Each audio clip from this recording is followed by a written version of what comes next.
Hello, and welcome to another edition of the Just for Today podcast. I'm so excited to be here. I am so excited that this is the 100th episode. Just even saying that makes me feel a little bit emotional because I was going to let this go by. I wasn't really going to do an awful lot with it being 100. And it was only Tom, who is my lovely editor, messaged me, said, "You do know that you're quite close to 100 episodes here?" And I was a bit like, "Oh, wow." And then I was sitting with Lauren, and she said, "Do you know how many hours that is? Let's do the maths." And then we did the maths, and then we looked at the geographical things. And it's just, I can't let this go by because it's a huge time commitment, and it's a huge commitment to show up every week. And even just looking at the numbers and on the stats, and some weeks it would be low numbers, and other weeks it would be high numbers, and just still going. And I'm extremely proud of myself for achieving that as a solo podcaster. So for those of you that are listening to this on the playback, I am live recording this, and I have some wonderful ladies in my audience, and they may ask me questions, which I will stop and I will read out and answer their questions as we go as well. So I think that's really valuable for you all to hear what my lovely audience is also saying. So I feel kind of like a grown up because I've got an audience, which is really, really, really strange because I'm nearly 50. But I will read out the comments as I go along. But what I wanted to focus on for this episode was feelings, because it always comes back to feelings with me. It always comes back to when we allow ourselves to feel, it changes everything. And I learned this the hard way. Most of us learn this the hard way. And it was only once I went into therapy many years ago that I started to allow myself to feel. And it's why every client I work with, in one way or another, I do this with them, because feelings are so important. And if we haven't been taught how to acknowledge them, we can go through life not feeling them. And that, to me, is a huge travesty. And actually, it means we don't live an aligned life. And I was just saying to a client this morning that self-awareness and self-connection means that we live an aligned life. And it's only when we start to allow ourselves to feel that so many possibilities can open up to us. And I'm really passionate about talking about the subject, supporting women to figure this out for themselves. So when I was thinking, what am I going to talk about? What am I going to talk about?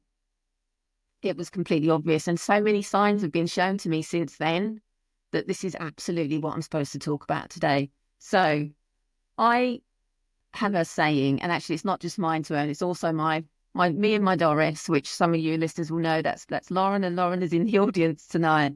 We had a saying that we kind of coined together a number of years ago, and it was allow it, feel it, fuck it.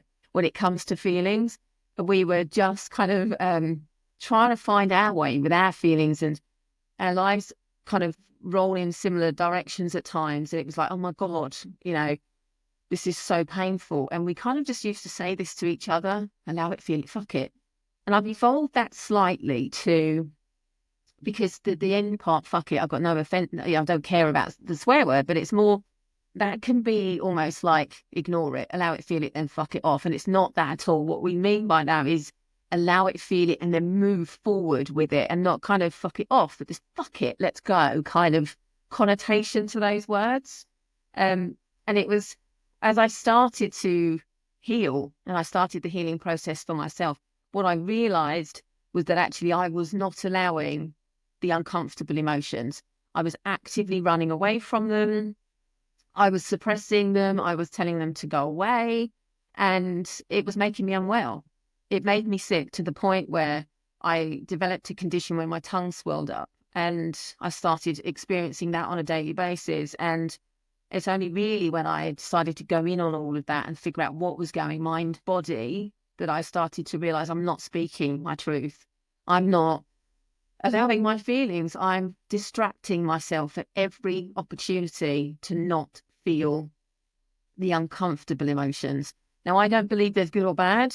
I believe there's comfortable, uncomfortable, but that's neither good or bad, uncomfortable. It's just what it is. It feels uncomfortable in the body. So I don't believe when you've got that continuum of emotions, one end you've got joy, happiness, excitement, and then at the other end you would have fear, anger, anxiousness, all of those kind of emotions at the other end. I don't believe either one is better than the other.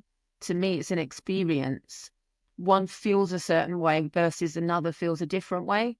But if we don't develop emotional awareness, if we don't, allow ourselves to understand why those other ones are showing up, we're going to run away from them, because no one likes feeling uncomfortable. No one enjoys feeling uncomfortable emotions. I certainly don't. I'm going to share a really personal experience with you so that I can highlight that this still happens for me. And I've done a lot of self-work, but I still get caught out by the buggers. And about a week ago, no, it was more than a week ago now, when I was on holiday with my family, me and my husband took the 3 kids on holiday and the 3 girlfriends. And we were going away for a week to just escape and just have some downtime. And many of my listeners, you all know, is that my dad is very sick, and we are kind of end of life with him, and trying to keep him as long as we possibly can at the moment. And I was FaceTiming my dad every night just to check in with him and see how he was doing. And he said to me on the phone, "Oh, I'm okay, Steph, but I've got a really bad back tonight. My doctor told me it could be that the cancer's spreading and this might be the end of the road for me." And he said, "But don't worry, in 2 months' time, I'm going to have a CT scan and we'll figure out if this is true or not."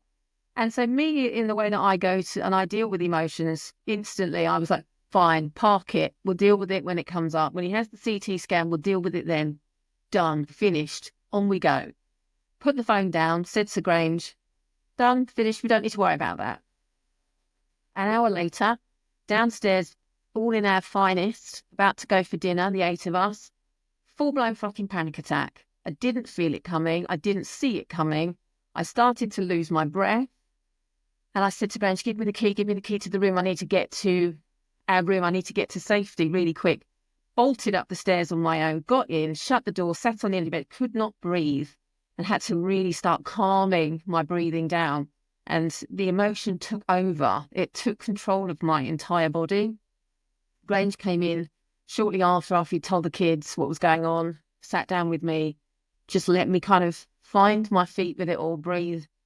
And then I kind of this emotion just like flooded out of me, just absolutely flooded out of me, and caught my breath. It took me about half an hour to calm and regulate myself. I couldn't even, I was like, I can't, I couldn't get the words out at all. And then calmed myself down and finally let myself feel in that moment. Because what I'd done, and I got really good at doing this for many, many years, was caught the feeling of nope. And I threw it away. I said, nope, we're not dealing with that today. Nope, we don't need to deal with that today. I didn't give myself grace of 5 minutes to just process what I just heard. I just didn't allow myself that. And that was old Steph coming to the fore at that point. And she was saying, we're not going to do this today. We're on holiday. We are parking that, Steph, and we're going to do what we always did and just put on a face. That's what we're going to do. We're going to put on a face, and we're going to go down and we're going to have a lovely meal, and we'll deal with this another time. And my body now, my mind and body is just not doing this anymore. I think I've got to an age where it just has had enough of me doing that. But I also think I work so hard on myself that actually something kicked into action and went, no, we don't do this anymore, Steph. So I still hadn't kind of processed what happened till I got back. And I had a call this week with my inner child mentor, and we was doing some work on this. And she said to me, you've got really good in that moment of saying, it's not true for today. And my mantra, as you know, so the podcast is called Just for Today. She said, and I think that's a great way to see life. She says, but sometimes you got to let a little bit in. And sometimes you just got to turn the valve and let some of that air out. And in that moment, you just didn't give yourself that grace of, wow, what he just said was terrifying. It may not be true. And today it isn't true. He's still here, but I just shut it really, really quickly. And I didn't allow myself to feel in that moment. And it took over. It was coming out of me one way or another. And this is the beautiful thing about allowing ourselves to feel. And this is the beautiful thing about feelings and emotions, is that they're showing up for a reason. in that moment, anxiety came, kind of just flooded me because of the fear of the future. Anxiety is a fear of the future. And what happened is the fear came in and said, you need to give me some freaking time, woman. You need to pay attention to what I'm experiencing right now, because I'm petrified about what he just said to us. I am petrified. So I'm going to make you sit down for a minute and catch your breath and just take some time to process what we've just been told. And it was you just sometimes think you got your shit together. I like to think I'm in the main got my shit together, but work in progress, people. Always a work in progress. And it really caught me by surprise, but it didn't, if that makes sense. Like, it was just, of course, that was the terrifying thing you just heard. Of course, you need to allow yourself to feel. And it's okay, Steph, every now and again to stop and look at what's happening in your life right now and give yourself space to just open that valve a little bit. Because I'm not going to open it fully, because what is actually true today is my dad's had a really good day today, and he's been out driving in his car. And actually, I want to hold on to those moments. But there are tiny moments of fear. And it was a stark reminder of why it is so, so important to gift yourself those moments to feel. Because I don't know where I heard this, but the saying goes, and I'm going to probably badger this now, when we allow ourselves to feel, it's then revealed what needs to be healed. It's words to that effect. I didn't make that as nicely, didn't roll off the tongue as I would like to. Emotions are messengers. They are showing up for a reason, but it does always come back to emotional intelligence and where we learn it from. Wasn't that, sorry, I'm going to say Lauren's asking me, wasn't that in Shelley's retreat? No, Shelley, tell me the quote that you gave us when we was on retreat in Dubai, that we kind of all was like, whoa, that's a really good quote. And I can't remember it now. But when we was in Dubai in March, Shelley kind of threw out a quote to us and we loved it. We all loved it. But it's something like that, Lauren. It was absolutely something like that. So how do we avoid emotions? How do we distract ourselves? We get really good at avoiding emotions. Social media scrolling. Social media scrolling is a really good way of avoiding emotions. Right. Shelley's come back with me. When you give yourself space to simply be, clarity emerges for you to see. Love it. What a fantastic quote, right? And that comes back to that point that I was just making of me sitting on the end of that bed, giving myself space to just be. And then the clarity came of, Jesus Christ, I'm afraid. And then I could work with that. Like, when that fear came in, I was able to work with the fear, and I was able to say to it, do you know what? It is really scary right now. And it might sound crazy, and sometimes I do this in my head. If I'm on my own, I will talk out loud to my emotions as well. It just works that way for me. But you can do this in your head, and you can acknowledge when fear comes in, or anger comes in, or one of those uncomfortable emotions comes in. You can say, why are you here? What's going on? I knew exactly in that moment why that emotion, that kind of anxious feelings had come over me. But I love to communicate with what's going on in my body. And I even turn my emotions into a visual representation. And I ask my clients to do the same. So if my client says, I am so angry, and I'll say, where is it? Where is it in your body? Where is it in your body? And they'll go, it's in my chest. Okay, so if we bring it out of your chest, what does it look like?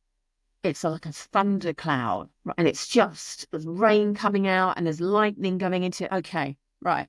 Let's have a chat with this thunder cloud. And that's what I will do with my own emotions when they show up. And often fear will come in and it's raging and it's like, I'm so afraid, or anger, I'm so raging. And then actually, as you start talking to it actually says, I just feel really unseen right now, or I just feel completely unappreciated right now, or it'll calm itself down because you're giving it space. You're actually acknowledging it. And that's the beauty of it.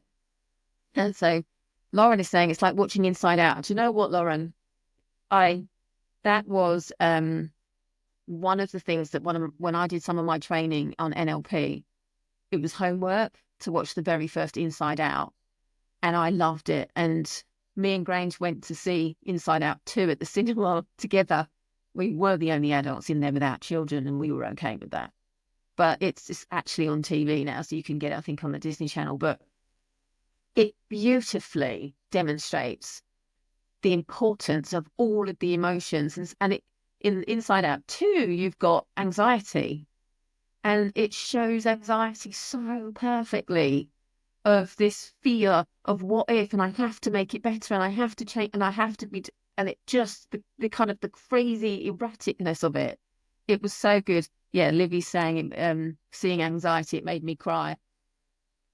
It's just so beautiful. And when we can turn these emotions into a visual representation and we can communicate, it actually personalizes it, and it makes us understand what's going on. And then you can work with it, and you can calm it down, or you can explain to it, or you can ease it.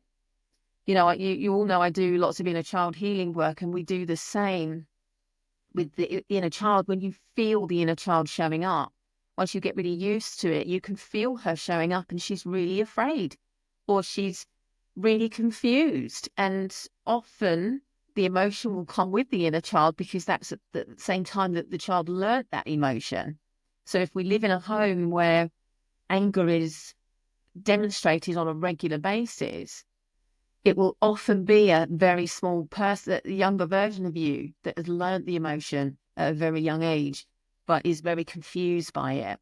So when anger shows up in your grown-up body, it can show up in a real childish way, slamming doors, stamping feet, that type of behavior, because that's when it was learned for that human being. So we talk to her in the same way we would a 4-year-old, a 5-year-old, a 6-year-old, or whatever. And we help her to understand her anger. We help her to navigate that. We help her to be more emotionally intelligent with the emotions that are presenting to her. Because, you know, I'm always going to say this. Our parents did the best job they could with the resources they had available to them. Now, we can look back at our parenting that we experienced and say, well, they didn't do a good enough job. And maybe they didn't. But I would say 95% of the time, all parents are doing the best they can with the resources they have available to them. But they get it wrong. I've got it wrong on a number of occasions as a parent. So as an adult, we can go and do that work for ourselves. We can take responsibility for that. We don't have to put the blame anywhere anymore. We can take ownership of it, and we can go and do the work, and we can go and work with those emotions, and we can go and work with that younger version of ourselves and help her to understand that emotion, why that feeling feels the way it does, how she can help her, and we can walk beside her and guide her as she does that. So this is why emotion is so important to me. This is why it's such a cornerstone to the work that I do, because it opens you up to just such a deep level of awareness of yourself. It gives you that inbuilt guidance system to yourself where you can navigate the path in front of you just a little bit more. Have I used enough metaphors? I think I might have done there. But it's so hard for me to articulate sometimes why this work is so important to me, because it's a feeling for me. Obviously, I am feeling focused, but it's so... the reprogramming of the conditioning we've experienced when it comes to emotions is vital work. Most of us have grown up in a generation, and I know generations now of parents that are on the ground with young children. Tom, I'm talking to you. Are doing things differently because there's more stuff available to us to help us with that job. Back in the day, we were doing the best that we could with the resources we had available to us, and our parents were doing the same. You know, my parents were off the back of the war, so there was a whole different mentality around what boys could experience versus what girls could experience, and that programming was very strong. Just recently, I've worked with my mentor on my emotions again, just to kind of reprogram some of the beliefs I have about crying in public, because it was a difficult thing for me to do, and it was an uncomfortable thing, and it still is, but I understand it now, and I understand exactly why it's uncomfortable for me. And should I choose to continue that work, it may make it more easy for me. But do I want to get easy at crying in public? No, I really don't. So there's already a resistance that I probably won't go any further with that. What's Hedy saying? I hate crying in front of people. I feel embarrassed for them to watch me. I do. And do you know what? When I did the most recent session, Hedy, with my mentor on feelings, we tracked it back to watching Lassie. Now, Hedy, you might not know Lassie because, well, you might do, but obviously not coming from the UK and growing up here. It was a weekly show about a dog that used to be like of picking up, solving problems and doing. Anyway, the dog would always leave at the end and have to go, and everyone was upset, and I would cry. And I remember being laughed at by my brother and my dad, going, "Don't be so ridiculous. It's just a dog. It's just a TV show." And it really hurt my feelings. And I learned from that point onwards to cover up when I cry and just to cry in private because then no one will laugh at me. So, okay, Livy, question. How do we unpick feelings of shame? Oh, there's a big one. For me, it always comes back to inner child. And I would suggest you ask her where that feeling is coming from. Find the feeling, Livy. Where does it sit in your body, first of all? So when you have that feeling come over you, because shame to you is going to be completely different with shame to me, shame to another person. So it's not a do this, do that, do this, because if I was working with you, I'd want to understand more about what shame means to you, how, what the word means, how you interpret that, where you learned it from. But I would say, find the feeling in your body, communicate with the feeling. So you can bring the feeling out of your body and hold it in your hand and kind of look at it and ask it what it needs. What do you need from me? What's going on for you? You could draw the feeling of shame. You could visualize it and put it on, if you're an arty kind of person, or if expressing yourself through that kind of creative means would be useful for you. Draw it and kind of get used to what shame looks like. You could journal, maybe a time where you felt shame, unconsciously write, just say, right, for the next 15 minutes, I'm going to write about this situation where I felt shame, and just let yourself unconsciously write. And I know that sounds quite vague, but actually when you get a sheet of paper, you get a pen and you say, right, 15 minutes, I'm going to ask myself a question. Why did I feel so shameful? Or why did I feel so whatever in that moment? And then just let it start to come out of you. It starts to give you an idea of how you can start to kind of work with that feeling and where it's coming from. And then you can go a little bit deeper with that. But I would suggest start there. I love unconsciously writing, so I will try that thing. Do it, Livy. I love unconsciously writing. I don't always do it in my favourite journal, because if it's something that I'm ready to let go of, I don't want to hold it into a physical space. And I'm very precious about my journal, as most of you will know. So I will get a separate sheet of paper, and when I'm finished, more often than not, I destroy it. And it's not making it into a negative. It's just saying, that's gone. That's left my body. Now we can go to the next level with that, or now we can look at something else that's come as a result of that unconscious journaling. So hopefully that's helpful, Livy. Just had a light bulb moment as you were talking that is the feeling that's been coming up for me. Perfect. And Livy, you're in my WhatsApp group, or you can message me privately if you want to any more help digging a little bit more into that. But that's where I would start. I would always start by personalizing and getting comfortable and by welcoming that emotion in and just saying, come on, let's have a little chat. Because for so long I ran away from it and I made these feelings just like foreign to me, and I don't want to feel them. I don't want them around me. When actually it was making me unwell, and I think I'm a much better person for allowing myself to feel all of the emotions, even the really, really tricky ones. And I was talking to a client this morning, and she said to me, a little bit of blowing my own trumpet here, she said to me, the work that we're doing means that I understand myself so much better. And in my darkest times, I know I can navigate through it because of that. And that, to me, was just one of those moments where I was like, I am so grateful and I'm so proud of that work, because it means that life isn't full of joy. Life isn't full, and neither should it be. I'm a firm believer in light and dark. And when we are in the trenches and we are having to really hold fucking tight, and life is throwing us some difficult stuff, connection to ourselves, awareness, means that we show ourselves compassion. It means that we trust ourselves in those moments, and we say, do you know what? I know I've got this. I've just got to hold on tight, and I'm going to allow myself to feel this, and it's going to be snotty and it's going to be uncomfortable, but I know there's another end. I know there's end in sight, and I'm going to get myself there because I trust myself. And there's so much beauty in that. For me, I think that is what it's all about. I think that's what this life is all about. It's about enjoying and living and experiencing every part of it, the light and the dark, because the dark teaches us so much about ourselves. And sometimes I'm still like, fuck off, darkness. I don't want you today. I know you're going to teach me some really great lessons, but not today. But in the main, I welcome it in, because I know that it's going to teach me something, or that it's here to show me something. So I hope that's been really helpful. I am hoping that everybody's still here listening.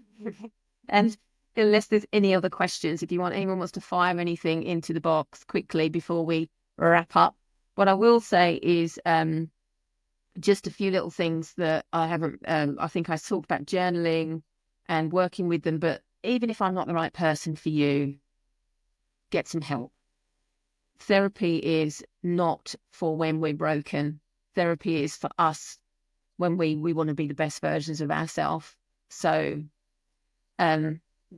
find the person if I'm not the person, but if I am, come and see me, because this is such a passion of mine. So Hedy, what's the plan for the next 100? Jesus, I don't know, because as many people know, I literally sit at my desk, plug my microphone in and go, let's go. And then I decide the subject there and then.